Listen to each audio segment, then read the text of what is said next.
Satu persatu fakta mengenai perempuan yang cekcok dengan ibu anggota DPR RI Arteria Dahlan di Bandara Soekarno-Hatta terungkap. Fakta baru, perempuan bernama Anggiat itu ternyata hanya mengaku anak jenderal.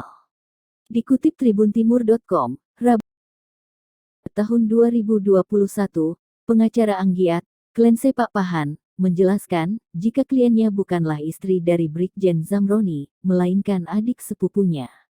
Anggiat ini langsung ngobrol juga dengan Pak Prasetyo. Jadi bukan ngomong ini istrinya, bukan. Ini adiknya, gitu kan, kata Clense. Clense juga menyebut bahwa suami Anggiat adalah Letu Bayu.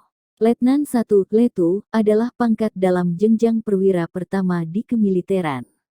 Berada satu tingkat di atas Letnan 2 dan satu tingkat di bawah kapten.